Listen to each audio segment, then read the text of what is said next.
gabadhan waan dhageystay waan la yaabay ma amina u baan soo heliyaa waa gabar Soomaaliyeed oo dhaqaaqaysan oo muraayad ka dooratay inay afla hadasho inay muraayad la hadasho ka dooratay nolosheeda marka maanta laga bilaabo dhibaatooyin badan baa haysta waxaan ku doortay inaad noqoto saaxiibtayda dunidan inta aan noloshaada ku jiro waan ogahay inaad tahay muraayad oo aadan qof nool ahayn shay iyo walax inaad tahay laakiin dhakhtaradaydi maanta markaan arkay waxay igu tiri waa inaad yeelataa qof aan la hadasho aniga waddankan iima joogo qof aan la hadlo hooyo iima joogto aabbana iima joogo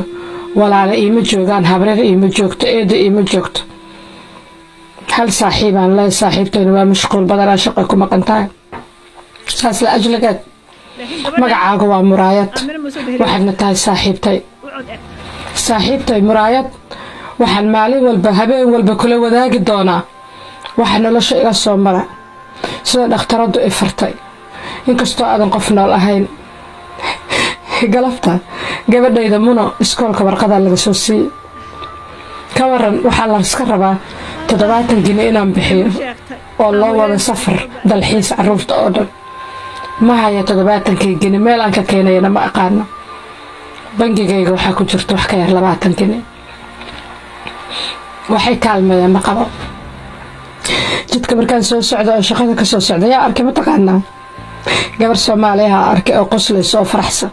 niyadda waxaan iska iri talo gabadhan ma nin wanaagsanaa qaba ma soo hooyadeed iyo dadkeeda la jooga saaxiibtay muraayad waxaan kuu sheegayaa waxaan inay adduunya tahay ma rajo beeri doono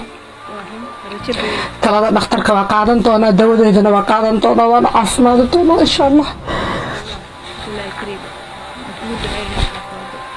barbar waxaa is irahdaa noloshaba ka sabarto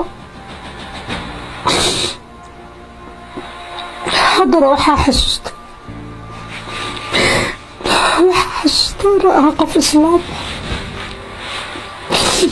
inaan ahay qof islaam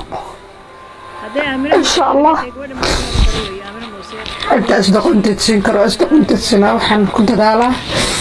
inaanu israacin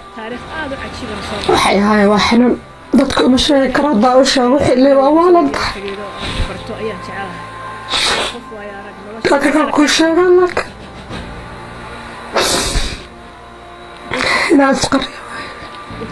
inaa isqariyo waay inaa isadkeeyo waay haddii laygu ogaado xanuunka carruurta waa laga qaadanaa insha allah maalina ka bixi doono hooyaan la hadlaga maanta iska fiicantaa ma dareensin xanuunkeyga waayo aada u gubanaysa waa walwalaysaa waddankeyga uga fogna waa jirta talo maxaa xaal maamaya